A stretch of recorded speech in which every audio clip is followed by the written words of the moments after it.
오늘은 사사기 7장, 8장, 9장인데요. 기도원의 이야기가 나옵니다. 그래서 6장, 7장, 어제 5장까지 했는데요. 6장, 7장, 또 수예배 때 8장, 9장 말씀을 같이 나누려고 합니다.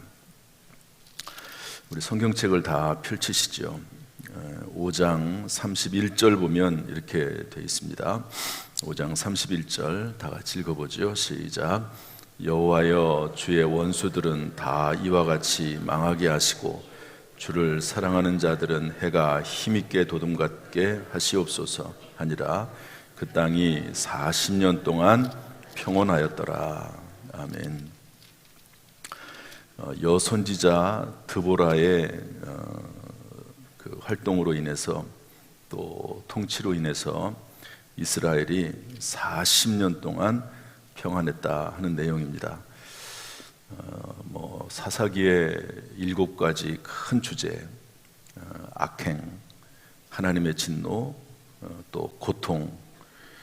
그러면 이스라엘 백성들이 하나님 앞에 부르짖습니다. 부르짖음 기도. 그러면 하나님께서 꼭 지도자를 보내주세요. 지도자를.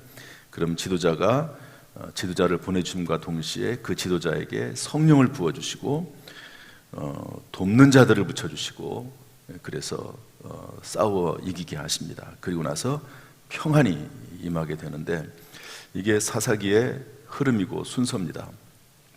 제가 계속 말씀드리지만 평온의 때에 시험에 들지 않게 깨어있어 기도해야 된다. 그렇지 않으면 악을 행하게 되고 하나님의 진노를 사고 또 고통이 임하게 된다 하는 말씀을 드렸습니다. 그래서 이번 부흥회가 평온할 때 하나님 앞에 더 간절히 기도하고 하나님 앞에 부르짖어서 우리의 평온이 또 우리의 영적 싸움의 승리가 이어지는 그런 놀라운 기회가 될 수 있기를 주님의 이름으로 축복합니다. 드보라 사사 시대에 40년 동안 평온하였는데요, 이스라엘 자손들이 하나님 앞에 또 범죄합니다. 6장 1절 보면 이것도 한번 읽어보겠습니다. 6장 1절 시작. 이스라엘 자손이 또 여호와의 목전에 악을 행하였으므로 여호와께서 7년 동안 그들을 미디안의 손에 넘겨주시니. 악행이 또 나오지요. 참 희한해요. 계속 반복하고 있는데도 또 죄를 집니다. 그런데 왜 그런가 봤더니요, 사사가 한번 이제 일어나서 통치를 하게 되면 40년 정도가 지납니다. 또 어떤 경우에는 80년 다스리기도 하는데요, 그러면 세대가 바뀝니다. 세대가. 평온의 시대가 한 40년 정도 유지가 되면 잊어버리는 거예요. 우리가 이 평안에 왜 어떻게 해서 이 평안을 얻게 됐는지 하는 것을 잊어버립니다. 망각하는 거지요. 그래서 또 악을 행합니다. 우상을 숭배하고 하나님이 싫어하는 것들을 행하고 율법을 어기고 그렇게 되는 것이죠. 하나님의 은혜를 체험하고 나서 한 세대 정도, 보통 40년을 이스라엘은 한 세대로 봅니다. 그 한 세대가 지나면 또 범죄하게 되는데, 이스라엘 백성들이 40년이 지난 후에 악행하게 되지요. 그래서 미디안 사람들을 보내시고, 그리고 미디안 사람으로 말미암아 6절 말씀 보면 궁핍함이 심한지라.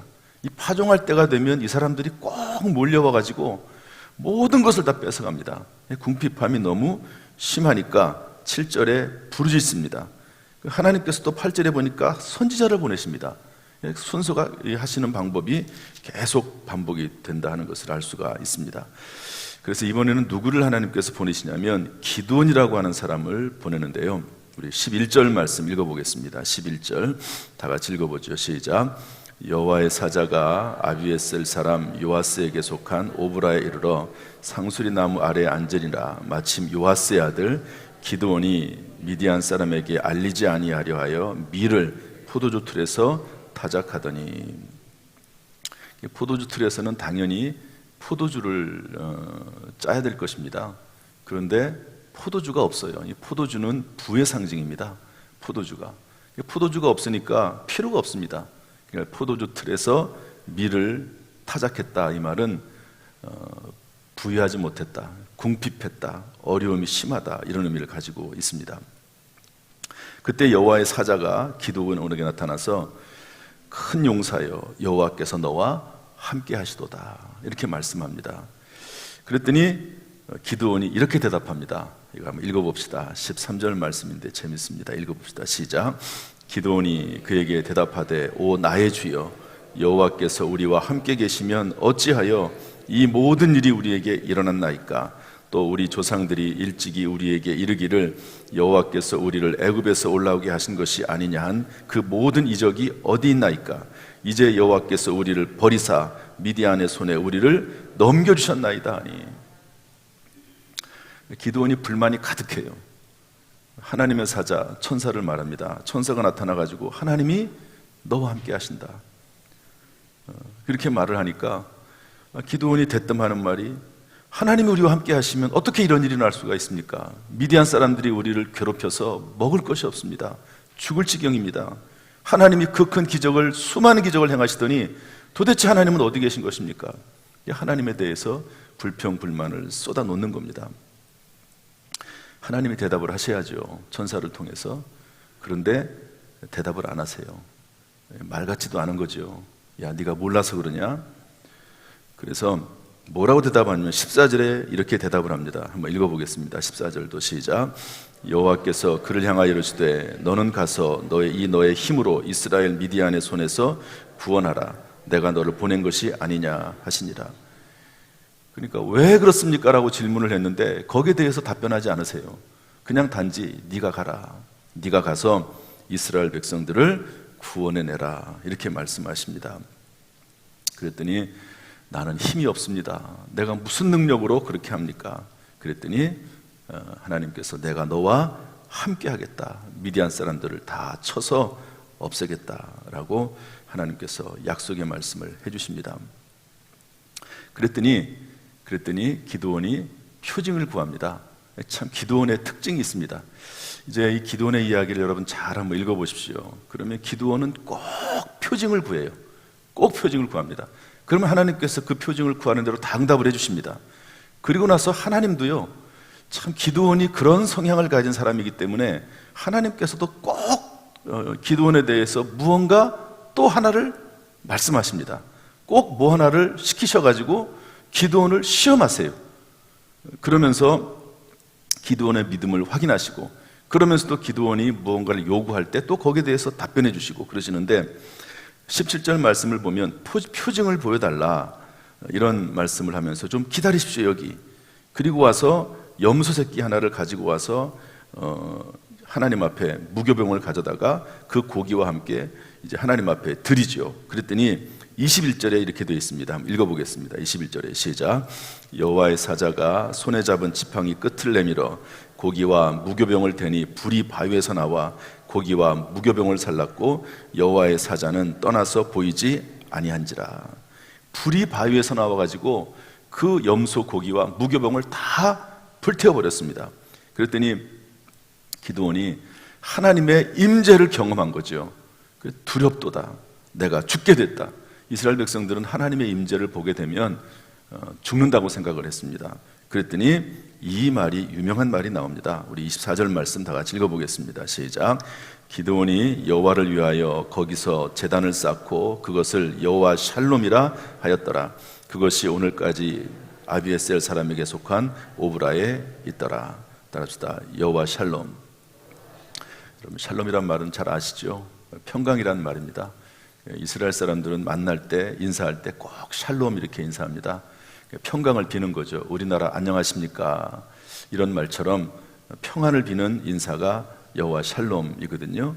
그런데 이 샬롬이라고 하는 말이 어떻게 나오게 됐는지가 오늘 성경 배경에 나와 있는 겁니다. 어떤 배경이죠? 하나님의 임재 앞에서 두려워서 떨고 있고 죽을 수밖에 없다고 생각하는 그 순간에 하나님께서 두려움에서 해방시켜 주시고, 그리고 죽지 아니할 것이다라고 얘기하셨을 때 여호와 샬롬, 하나님은 평강의 하나님이십니다, 이렇게 이야기하고 있는 것이죠. 여러분, 하나님은 샬롬, 평강의 하나님이신 줄로 믿습니다.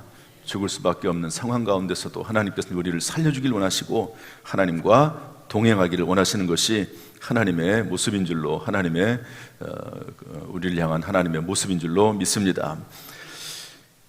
그랬더니요, 25절에 가면은요, 그날 밤에 여호와께서 이렇게 얘기합니다. 아버지에게 있는 바알의 제단을 다 헐어버리고 아세상을 찍어버려라.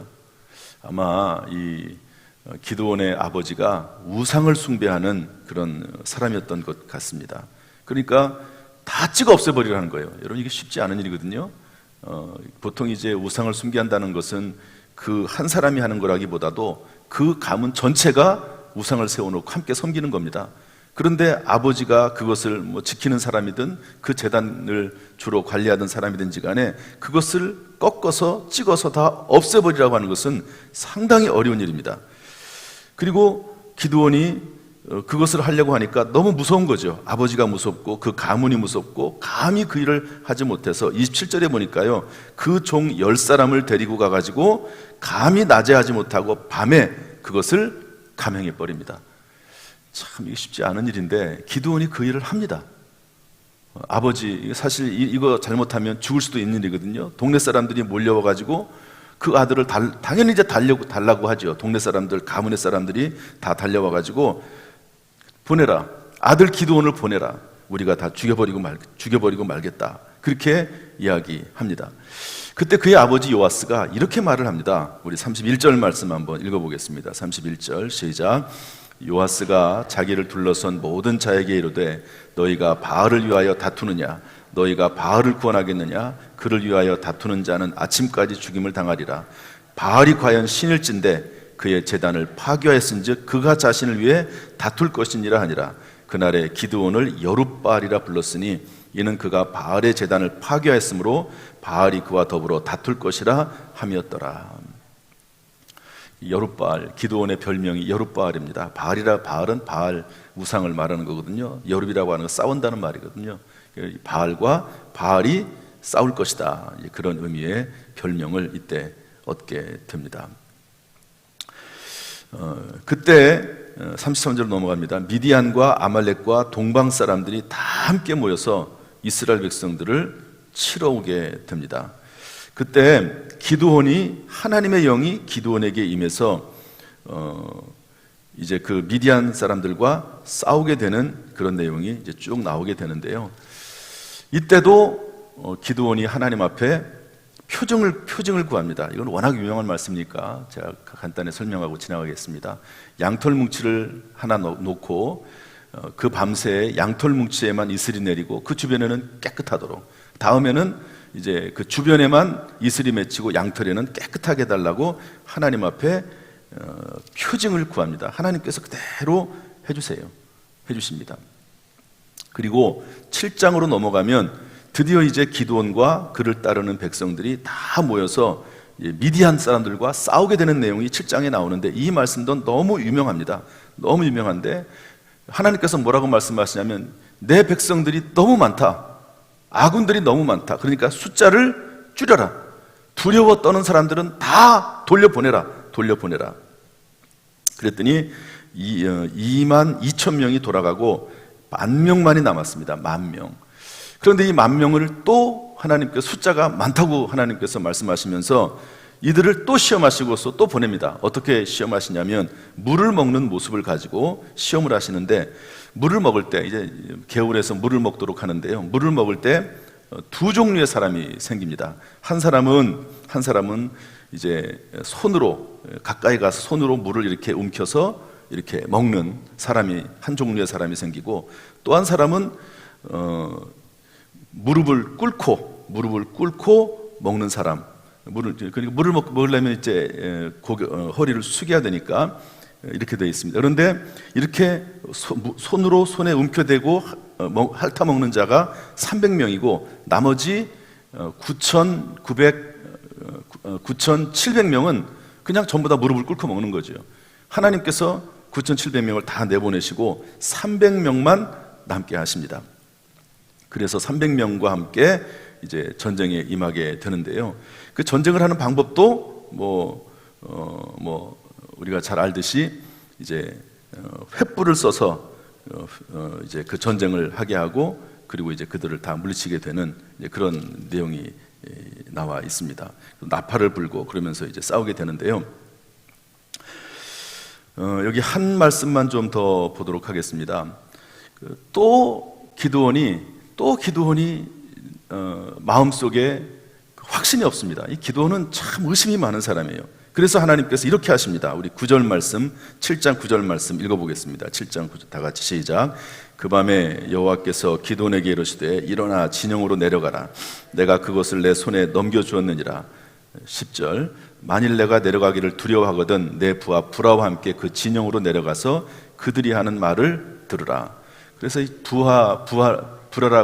불화라고 하는 사람을 데리고 와서요, 미디온 진영에 멀리 들어가게 됩니다. 그랬더니 13절 말씀 보니까 어떤 사람이 그의 친구들에게 전날 밤 꿈을 꾼 이야기를 합니다. 내가 한 꿈을 꾸었는데 보리떡 한 덩어리가 미디안 진영으로 굴러 들어와서 한 장막에 이르러 그것을 쳐서 무너뜨려 위쪽으로 엎으니 그 장막이 쓰러졌다. 그랬더니 그 친구가 그 말을 듣더니 하는 말이 뭐냐면, 이스라엘 사람 요아스의 아들 기드온의 칼이다. 하나님이 미디안과 그 모든 진영을 그의 손에 넘겨주셨다. 15절 말씀 보면 기드온이 그 꿈과 행하는 말을 듣고, 하나님께서 미디안 사람들을 넘겨주셨구나 하는 것을 가지고요, 16절을 보면 300명을 세대로 나누어서 데리고 나가서 싸워서 이기게 됩니다. 사람들이 이제 많이 따르게 되는데요, 300명이 따르게 되는데 18절 말씀을 한번 읽어보겠습니다. 18절 다 같이 시작. 나와 나를 따르는 자가 다 나팔을 불거든 너희도 모든 진영 주위에서 나팔을 불며 이르기를 여호와를 위하라 기드온을 위하라 하시니라. 한번 따라합시다. 여호와를 위하라 기드온을 위하라. 이것이 공동번역 성경에는 뭐라고 되어 있냐면 야훼 만세, 하나님 만세, 기드온 만세 이렇게 해석을 해놨습니다. 하나님 만세는 이해가 되지만 기드온 만세는 이해가 되지 잘 안 되는 내용이긴 합니다. 그렇지만 민망하긴 하지만요, 기드온이 하나님 만세, 기드온 만세라고 하면서 자기의 이름을 외치라고 이야기하고 있습니다. 하지만 여기에 중요한 영적 원리가 있습니다. 하나님께서는 지금 제가 계속 말씀드리지만 하나님께서는 이스라엘 백성들이 악행을 행하고 하나님의 진노를 사고 그 고통이 임하고 이스라엘 백성들이 부르짖으면 꼭 하나님께서 하시는 방법이 있습니다. 지도자를 보내주시고, 그리고 기드온도 마찬가지인데 지도자에게 하나님의 영 성령을 6장 34절에 부어주셔서, 그리고 돕는 사람들을 꼭 붙여주셔서 함께 일을 하도록 하십니다. 하나님의 방법이거든요. 어느 공동체든지 간에 어느 교회든지 간에 교회의 리더십이 깨지면 그 공동체는 살 수가 없습니다. 아주 유명한 영화가 하나가 있습니다. 이연걸이라고 하는 분이 출연한 영화, 영웅이라고 하는 영화가 있습니다. 이연걸이라고 하는 사람이 이제 다른 나라 민족인데 그 진시황이 전 중국을 통일하면서 수많은 나라 사람들을 죽입니다. 이연걸도 마찬가지죠. 실제 거기서 이름은 그게 아니지만 어쨌든 영화배우 이연걸. 그래가지고 진시황을 죽이려고 가까이 다가가죠. 뭐 갈 수가 없으니까 도저히 황제 앞에 어떻게 갑니까? 그래서 여러 가지 방법, 과정들을 통해서 결국 황제의 거의 가까운 거리에 이제 도달하게 되지요. 그랬는데 그 진시황이 이렇게 말합니다. 네가 나를 죽일 수 있다. 그러나 네가 나를 죽이는 순간 이 중국 대륙은 또다시 피로 물들 것이다. 물론 자기 자신이 이 나라를 이렇게 세우기까지 전 중국을 통일하기까지 수많은 피를 흘리긴 했지만, 그렇다고 해서 네가 나를 죽이는 순간 이 중국은 다시 온 피로 물들어 버리고 싸움이 있게 될 것이고 이 혼란이 다시 반복될 것이다. 그렇게 얘기합니다. 그러니까 성경 이야기는 아니지만 이연걸이 죽일 수 있는 그런 거리에 왔음에도 불구하고 죽이지 않습니다. 그리고 밖에 나가죠. 그랬더니 수천 발, 수만 발의 화살이 쏘아지고 뒤에 대기하고 있던 군인들에 의해서 그리고 죽는 이제 그런 내용이 나오거든요. 평강이라고 하는 것, 하나님께서 또 어떤 교회나 단체를 이끌어 가시면서 나라도 마찬가지입니다. 물론 그 지도자가 훌륭한 지도자면 좋겠지요. 그러나 하나님께서는 어떤 경우에 그렇지 않더라도 그 지도자를 사용하신대요. 성경에 그렇게 되어 있습니다. 악한 지도자도 악인도 하나님의 쓰임에 합당하게 하나님이 지으셨느니라, 이런 말씀을 성경에서 해주고 있습니다. 사람이 그 역사가 흘러가는 그 역사의 과정을 다 이해하지 못하는 거죠. 하나님의 선한 뜻 가운데서 악한 자도 하나님이 사용하신다는 것을 말씀을 해주고 있습니다. 어쨌든 그것은 하나님께서 하신 일이기 때문에 우리가 손을 댈 수는 없지요. 우리 대한민국의 지도자들 중에서 훌륭한 지도자들이 얼마나 되는지 그런 면들이 좀 부족한 면도 없지 않아 있습니다. 그럼에도 불구하고 하나님께서 이 나라를 여기까지 이끌어오신 것은 하나님의 계획과 섭리라고 하는 것을 부인할 수가 없는 것이죠. 어쨌든 중요한 것은 하나님께서는 지도자를 세우시고 그 지도자를 통해서 성령을 부어주시고 그리고 그를 통해서 교회를 이끌어 가시고 나라를 이끌어 가신다는 것을 알려주고 있습니다.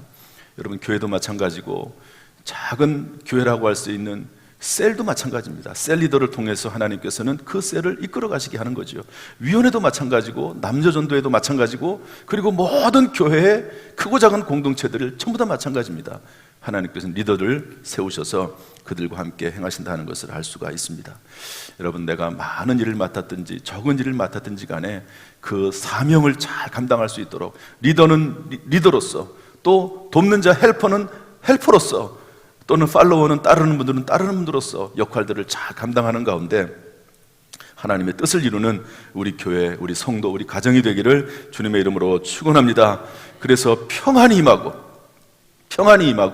그 평안이 계속해서 이어지는 우리 교회, 우리 성도님들 가정 되기를 주님의 이름으로 축원합니다.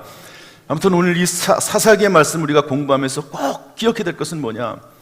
하나님께서 평안을 주셨을 때 그 평안이 계속 이어지도록 시험에 들지 않게 깨어있어 기도해야 된다 하는 것을 성경이 우리에게 알려주고 있습니다. 왜 다시 악을 행해서 하나님의 진노를 사고 그리고 고통을 당하여야 되느냐? 그럴 필요가 없다는 것을 우리에게 알려주고 있거든요.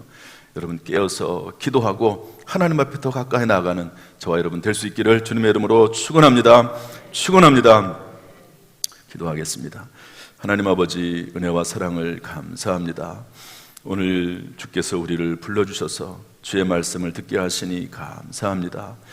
바라기는 우리 모든 성도들에게 은혜를 베풀어 주시어서 평안의 때에 깨어 기도하는 가운데 시험에 들지 않도록 하나님 인도하여 주옵소서. 우리의 자녀들이, 직장이, 사업이, 심령이, 우리의 육체가 늘 깨어있게 하시고 그로 말미암아 하나님의 은혜로 덧입어 살아갈 수 있도록 주여 도와주옵소서. 주 예수 그리스도여 우리에게 자비를 베풀어 주옵소서. 주 예수 그리스도여 우리에게 은혜를 베풀어 주옵소서. 우리 교회, 우리 성도들에게, 우리의 자녀들에게 주여 은혜를 베풀어 주옵소서. 예수 그리스도의 십자가의 보혈로 덮어 주옵소서. 간절히 원합니다. 오늘 하루도 승리하게 하시고 이번 부흥회 때 우리의 신앙이 회복이 되고 우리의 연약한 육체가 회복이 되고 우리의 모든 사업이 회복이 되고 온전히 하나님 앞에 다시 한번 샬롬의 복을 누리는 놀라운 역사가 있게 하나님 인도하여 주옵소서. 주여, 평안이 깨지는 일이 없도록 하나님 은혜를 더하여 주옵소서. 앞으로 달려갈 70년이 평안하도록 하나님 인도하여 주옵소서. 예수님의 이름으로 축복하며 기도하옵나이다. 아멘. 이제는 우리 주 예수 그리스도의 은혜와 아버지 하나님의 무한하신 사랑과 성령님의 감동, 감화, 은혜, 축복, 교통하심이 우리 모든 성도들에게 충만하시기를 간절히 축원하옵나이다. 아멘.